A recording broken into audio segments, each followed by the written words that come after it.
BRS తెలంగాణలో 10 ఏళ్లు అధికారంలో ఉన్న పార్టీ 2023 అసెంబ్లీ ఎన్నికల్లో ఓటమి పాలయ్యి ప్రతిపక్షంలో ఉన్నారు. అధికారం అనుభవించినంత కాలం కలిసి ఉన్న నేతలు ఇప్పుడు ఎవరికి వారు అన్నట్లు వ్యవహరిస్తున్నారు. బావమరుదులు అయిన హరీష్ రావు, కేటీఆర్ మధ్య కోల్డ్ వార్ జరుగుతుంది. హరీష్ రావు వర్సెస్ కేటీఆర్ అన్నట్లుగా మారాయి ఇప్పుడు పరిస్థితులు. బీఆర్ఎస్ పార్టీకి అధినేత కేసీఆర్, ఆ పార్టీకి అన్ని ఆయనే పెద్ద దిక్కై ముందుకు నడిపిస్తున్నారు. అయితే ఈ నెలలో వచ్చే పుట్టినరోజుతో కేసీఆర్ వయసు 71 నుండి 72కి చేరుకుంటుంది. మరోవైపు చూస్తే తెలంగాణలో అసెంబ్లీ ఎన్నికలు 2028 డిసెంబర్లో జరుగుతాయంటే మరో 4 ఏళ్ల కాలం అన్నమాట. అప్పటికే కేసీఆర్ వయసు 75 దాటుతుంది. మరోవైపు కేసీఆర్ వారసులను ఆ ఎన్నికలకు ముందే నిర్ణయిస్తారా అన్నది కూడా చర్చగా ఉంది. బీఆర్ఎస్ పార్టీ తీరును గమనించిన వారికి ఎవరికైనా కేటీఆర్ ఆయన రాజకీయ వారసుడు అనిపిస్తుంది. ఎందుకంటే వర్కింగ్ ప్రెసిడెంట్ గా కేటీఆర్ ఉన్నారు, అలాగే ఆయనే అన్ని విషయాలు చూసుకుంటున్నారు. మరోవైపు పార్టీ పుట్టిన దగ్గర నుంచి మేనమామ వెంట నడిచిన వారు హరీష్ రావు. ఆయన కూడా బీఆర్ఎస్ కి పునాది లాంటి వారు. ఒక విధంగా పార్టీలో కేటీఆర్ కంటే సీనియర్, రూరల్ బేస్ లో పట్టు ఉన్నవారని చెప్తారు. ఇలా ఇద్దరు సమ ఉజ్జీలే, ఇద్దరు కేసీఆర్ కి రెండు వైపులా ఉన్నవారే. మరి కేసీఆర్ ఓటు ఎవరికన్నది ఈ రోజుకైతే తెలియదు. ఎంతైనా పుత్ర ప్రేమ ఉంటుంది కాబట్టి కేటీఆర్ వైపు మొగ్గు చూపుతారా అన్న చర్చ కూడా ఉంది. ఇవన్నీ పక్కన పెడితే బీఆర్ఎస్ లో తాజాగా ఈ ఇద్దరి మధ్య పోటాపోటీ వాతావరణం కనిపిస్తుందని అంటున్నారు. ఇద్దరు నేతలు ఒకరి మీద ఒకరు పైచేయి సాధించాలని, అలా పార్టీ మీద పట్టుని పెంచుకోవాలని చూస్తున్నారని అంటున్నారు. దానికి ఎన్నో ఉదాంతాలను కూడా చెప్తున్నారు. పదవి కాలం ముగిసిన మున్సిపల్ చైర్మన్లు, వైస్ చైర్మన్లను ఇటీవల గులాబీ నేతలు సత్కరించారు. ఈ కార్యక్రమానికి కేటీఆర్, హరీష్ రావు ఇద్దరు హాజరవుతారని అంతా భావించారు.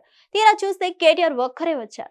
తాజాగా అంబేద్కర్ విగ్రహాలను వేర్వేరుగా ఇద్దరు ఒకే రోజు ఆవిష్కరించడం చర్చనీయాంశమైంది. సిద్దిపేట జిల్లా రంగాధాంపల్లి అంబేద్కర్ విగ్రహాన్ని హరీష్ రావు ఆవిష్కరించారు. ఒకే రోజు ఇద్దరు వేర్వేరుగా ఆవిష్కరించడం తెలంగాణలో వైరల్ గా మారింది. బీఆర్ఎస్ లో అనైక్యత ఇప్పుడు కోల్డ్ వార్ ను బయట పెడుతున్నాయి. గులాబీలో కీలక నేతలు అయిన కేటీఆర్, హరీష్ రావు మధ్య ఎప్పటి నుంచో కోల్డ్ వార్ జరుగుతుంది. కానీ పైకి ఐక్యతారంకం జపిస్తున్న వాదనలు ఉన్నాయి. అధికారంలో ఉన్నప్పుడు కలిసి ఉండకుంటే బాగుండదు అన్నట్లుగా ఉన్నారు. కానీ ఇప్పుడు ఎవరి దారి వారు చూసుకుంటున్నట్లు వారు నిర్వహిస్తున్న కార్యక్రమాలు చూస్తే అర్థమవుతుంది. ఎప్పుడు లేని విధంగా గడ్డు పరిస్థితిని బీఆర్ఎస్ ఎదుర్కొంటుందని కూడా గుర్తు చేస్తున్నారు. కాంగ్రెస్ కి నాయకుడిగా ముఖ్యమంత్రి రేవంత్ రెడ్డి ఉన్నారని, అలాగే బీజేపీ కూడా తెలంగాణలో పట్టు సాధించాలని చూస్తుందని అంటున్నారు. ఈ క్రమంలో బీఆర్ఎస్ ని ఒక త్రాటికి తీసుకొని వచ్చేందుకు అంతా కలిసి కృషి చేయాల్సిన వేళ అగ్రనేతలుగా ఉన్న వారే తలో దారి పడితే ఎలా అన్నది కూడా చర్చగా ఉంది. ఇంకోవైపు కేసీఆర్ కూడా పార్టీలో పరిణామాల పట్ల నిశిత పరిశీలన చేయాలని, ఆయన అందరినీ ముందుకు నడిపించాలని అంటున్నారు. ఇలా ఇద్దరి నేతల తీరుతలో కేడర్లో అయోమయం నెలకొంది.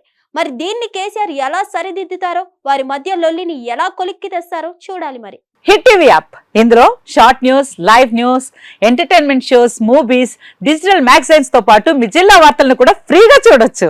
అంతేకాదు కేజీ నుంచి పీజీ వరకు విద్యార్థులకు స్కాలర్షిప్ కూడా అందిస్తున్నాం. ప్రతి వారం 10 మందికి లక్కీ డ్రా ద్వారా ఒక్కొక్కరికి 10,000 రూపాయలు అందిస్తున్నాం. ఇంకెందుకు ఆలస్యం, వెంటనే హిట్ టీవీ యాప్ ని డౌన్లోడ్ చేసుకుని ఫ్రీగా ఎంటర్టైన్మెంట్ పొందండి. Hit TV app. Hit TV app. Please download hit TV app. Hit TV app ని ఫ్రీగా డౌన్లోడ్ చేసుకుని ఎంజాయ్ చేయండి. మీకు నచ్చిన ఎంటర్టైన్మెంట్ కోసం హిట్ టీవీ యాప్ ని ఫ్రీగా డౌన్లోడ్ చేసుకుని ఎంజాయ్ చేయండి. హిట్ టీవీ యాప్ ని డౌన్లోడ్ చేసుకుని ఆస్వాదించండి, ఆశీర్వదించండి. ఇంతమంది సెలబ్రిటీలు హిట్ టీవీ యాప్ ని డౌన్లోడ్ చేసుకోండి అని చెప్తున్నారంటే ఎంత మంచి యాప్ ఆలోచించండి. అమెరికాలో చదవాలనుకునే వాళ్ళకి విశ్వసనీయమైన పేరు మన శౌర్య కన్సల్టెన్సీ. UK లో 1 year masters, UK లో 1 year masters, 2 years work permit up to 5 years visa. Contact Saurya Consultancy. Contact 89851 89851.